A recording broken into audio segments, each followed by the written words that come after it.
नहीं, दस्ते रास्त भी वो दस्ते रास्त का भी ख्याल नहीं करते हैं, ऐसा नहीं है। इमरान खान साहब का अपना मूड है। लेकिन अगर उन्हें कोई लेकिन मैं एक और बात पर बड़ा हैरान हुआ, मैं आपको बड़ा एक और बात बताता हूँ, बड़ी दिलचस्प है। कोई 3-4 हफ्ते पहले के चीनी चोरों के बादशाह को जहांगीर तरीन साहब का कहते हैं, कब पकड़ा जाएगा, ये मोहतरमा मरीम नवाज साहबा कह रही थी। और पिछले दिनों उन्होंने फिर 2-3 दिन पहले उन्होंने कहा कि वो तो मेरे वालिद की जगह हैं जहांगीर तरीन, तो और वो जो है एक कदम आगे बढ़ने की तवक्को हो रही थी, वो तो कह रहे हैं हमारा कोई ताल्लुक और वो जो है फिर डिस्टेंस कर गए। नहीं, पहले तो राब्तों की बातें भी हो रही थी ना, कि जी दोनों पार्टियों के दरमियान, ग्रुप के दरमियान, ये जहांगीर तरीन ग्रुप के दरमियान मुलाकात की तरदीद कर रहे हैं जहांगीर तरीन साहब। वो कह रहे हैं मैं तो इस्लामाबाद में था ही नहीं। जहांगीर तरीन साहब तो राब्ते कर ही नहीं रहे ना। जहांगीर तरीन साहब का एक ग्रुप है, एक ग्रुप में राजा रियाज हैं, एक ग्रुप में चौहान साहब हैं, एक ग्रुप में वो जो ग्रुप है उसमें सईद अकबर निवानी हैं, और हमारे बड़े मेहरबान हैं वो। तो ये सारे हैं उसके अंदर मौजूद, और ग्रुप को अलग अलग बोलियां बोलने का अख्तियार भी है। लेकिन असल बात यह है कि जब फाइनल मामला होता है तो फिर बात करेंगे। अली जफर की रिपोर्ट पब्लिक होने पर आपके ख्याल में क्या तहलका मचने वाला है? नहीं, अली जफर की रिपोर्ट जो है वो इनको बेल आउट करेगी, मेरा ख्याल है कि बेल आउट करेगी। फिर कहेंगे कि देखें इनको एनआरओ दे दिया, अगर हाँ वो कहेंगे इमरान खान साहब किसी के कहने की कोई परवाह नहीं करते हैं। लोग कहते रहे कि जनाब जुल्म हो रहा है, सितम हो रहा है, फलां हो रहा है, फलां हो रहा है, उन्होंने परवाह नहीं की।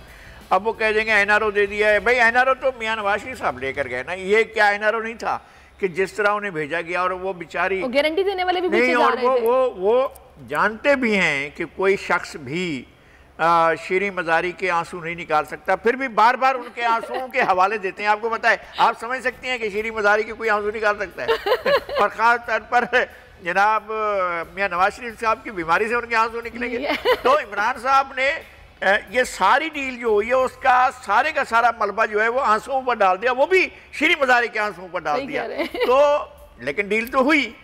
अब इस तरह की कुछ चीज़ें होती हैं, डील होती है तो वो पता चल जाता है। ये भी इसी तरह का मामला। वैसे लगारी साहब, इस सारी सूरत हाल में इस एपिसोड में कुछ बातें ऐसी भी हो रही हैं कि जो ये ग्रुप है ये वो अरकान नहीं है कि जो बड़े पुराने जिन्होंने खून पसीना पीटीआई को दिया, ये आज़ाद हैसियत में जीतने वाले हैं, और पार्टी हुकूमत बनती देख के इन्होंने शमूलियत इख्तियार की है, और अब सारा मसला बजट से पहले फंड्स का है। तो ये सारा तमाशा किया गया। भाई ये 15-20 दिन पहले तो खुद ये उस्मान बुज़दार शामिल हुए थे।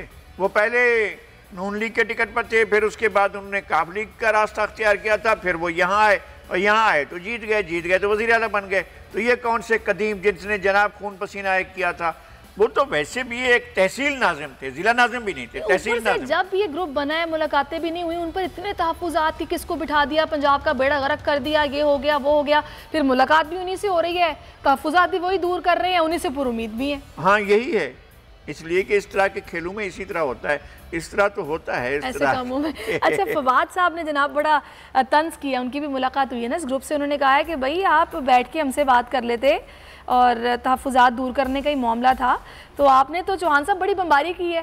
फिर उन्होंने नवानी साहब को भी तंज किया है कि आपने सारे जट इकट्ठे कर लिए, तो उस पर अजमल चीमा साहब ने बोला। मुझे नहीं पता है कि बलोच के पास जट कहाँ से आ गए, वो अपना सईद अकबर नवानी कहाँ से जट जमा करते फिरेंगे। वहाँ पर देखे 3 हैं, बक्कर में नवानी है, शहानी है और ढांडले हैं, 3 ग्रुप्स हैं, और 3 ग्रुप में से ये एक दूसरे का ख्याल करते हैं। एक ग्रुप दूसरे के साथ मिल जाता है तो दूसरा ग्रुप बाहरी हो जाता है, या इस तरह से होता है।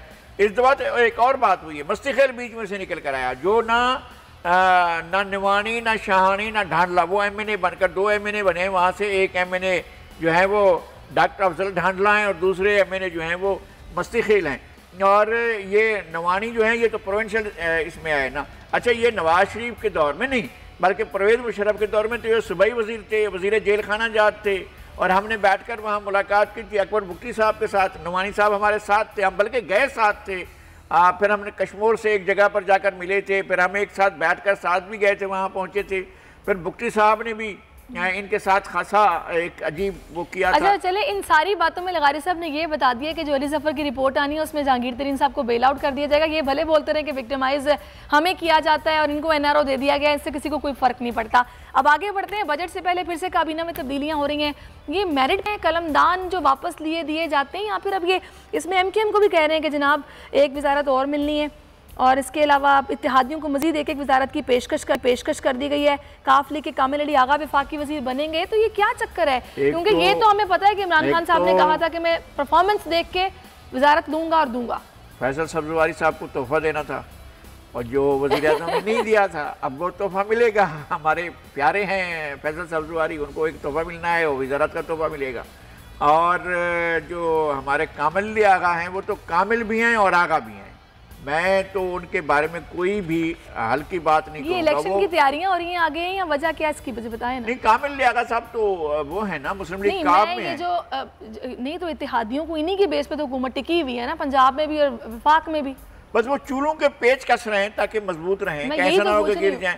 लेकिन इसके गिरने का चांस नहीं है ना। असल बात ये, नवाज शरीफ साहब का डील में पहला मुतालबा ये सब कुछ ख़त्म करें, मैदान साफ करें और सब कुछ हमारे हवाले करें, ये है उनकी शर्त। वो जो शर्त जो है, जरदारी साहब की पोजीशन क्या है सारी सूरत हाल में? जरदारी साहब चुप करके बैठे में बुलाया ना शहबाज शरीफ साहब। मेरा ख्याल है कि बहुत देर तक उन्होंने खामोशी अख्तियार किए रखी है। उनको चुप रहना आता है और वो चुप करके बैठ जाते हैं और वो कुछ कर लेते हैं इस दौरान में।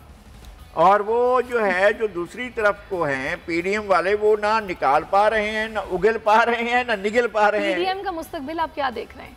पीडीएम का मुस्तकबिल ये है कि अभी वफाकी वजीर तो कह रहे हैं कुछ भी नहीं है, इन्होंने कुछ नहीं करना। नहीं, मेरा ख्याल है कि ये भी डिपेंड करता है कि जरदारी साहब क्या लाइन अख्तियार करते हैं। और वो असल बात तो ये है कि मियाँ नवाज शरीफ पीछे हट गए। अगर वो पीछे ना हटते और सारी सूरत हाल में, तो फिर हुकूमत का धर्म तख्ता होना था, ये बिल्कुल तय था ना।